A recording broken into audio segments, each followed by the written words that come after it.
Hi friends, welcome back to my YouTube channel. तो ये है एक दिन पहले की क्लिप, मतलब कल की क्लिप है। ये कल शाम की क्लिप है। मैं और प्रियांश गए थे बाहर, तो वहाँ से आने के बाद हम दोनों सीढ़ियों पे बैठ के गपशप मार रहे थे, एक दूसरे को परेशान कर रहे थे। और शाम में फिर हो चुकी थी आरती का टाइम, तो मैंने देखा कि ये बहुत ज़्यादा गंदा हो चुका था, तो वो बड्डू से साफ़ करवा रही थी। आरती करने के तुरंत बाद ही मैं भोग की तैयारी कर देती हूँ। मैंने पहले भी आपसे बताया था, इसलिए क्योंकि मेरी किचन बिल्कुल क्लीन और साफ़ रहती है और मैं भी आरती किए रहती हूँ, तो कपड़े वगैरह चेंज रहते हैं मेरे, तो इसलिए मैं पहले ही भोग बनाने लगती हूँ एक दिन पहले। और कहते हैं कि तीसरे दिन दूध का भोग लगाना चाहिए, तो मैं दूध की रबड़ी बना रही थी। एग्जैक्टली वो रबड़ी नहीं थी, बट रबड़ी से मिलती जुलती ही थी।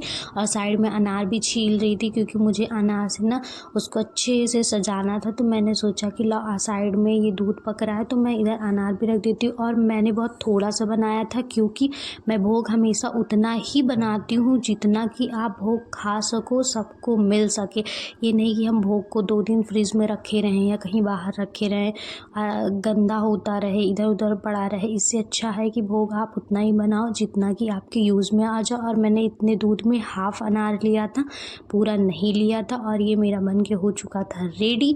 तो उसके बाद फिर मैं इसमें अनार डाल के अच्छे से इसको सजा रही थी। और इसको रखने के बाद ना मैं इसको रख दूँगी फ्रिज में, ताकि ये अच्छे से सेट हो जाए। और एक चीज़ ध्यान रखना कि अनार डालने के बाद हल्का सा स्पून से टैप टैप कर देना ना, तो उसमें जाके फिक्स हो जाते हैं और अच्छा सा फ्लेवर भी इसका हमेशा आता है। एक दिन पहले ही शाम में बना के रख देती हूँ, मेरे लिए सारी चीज़ें ईजी हो जाती हैं। और भोग बनाने के बाद हम चले गए थे मंदिर माता रानी के दर्शन करने। और ये देखिए, आप भी कीजिए माता रानी के दर्शन।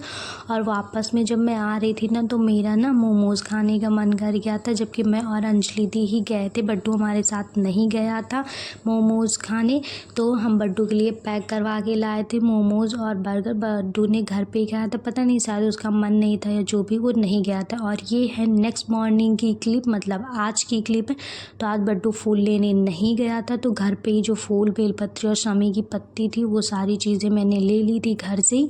और भोग भी अपना साइड में रख लिया था। आज मेरे पास कोई भी फ्रूट नहीं था, तो मैंने ड्राई फ्रूट ले लिया था। और यहाँ पे मैं भगवान जी को आम की पत्तियों से स्नान करवाती हूँ, माता रानी या भगवान जी को। तो मैं फ्रिज में इकट्ठे मंगा के रख लेती हूँ, फिर डेली एक एक पत्तियाँ यूज़ कर लेती हूँ 9 दिन तक। कैसे यूज़ करते हो या स्नान कैसे करवाते हो, आप बताना ज़रूर। और बट्टू का मन कर दिया था लच्छे वाला पराठा खाने का, तो मैं मॉर्निंग में बना रही थी लच्छे वाला पराठा। मैं और अंजलि दी मिल के बनाने वाले थे, बट वो चली गई थी ब्रश करने, तो तब तक मैंने ही बना दिया था। और बट्टू साइड में चाय रख रहा था, तब तक बट्टू ने कहा ला मैं ही सेक देता हूँ 1-2 पराठे। तो मैंने अच्छे से बेल लिया था। बेलने के बाद उसमें नमक और मिर्च लगा के पतली पतली काट के एक दूसरे के ऊपर रख दिया था। और फिर ऐसे गोला गोला बना के ना, उसको नॉर्मली आप जैसे बेलते हो वैसे ही बेलना है। और मैंने यहाँ पे सूखा आटा यूज़ नहीं किया था, मुझे ऐसा लग रहा था कि शायद सूखे आटे से वो निकलेगा नहीं, उसका जो लच्छा निकलना है।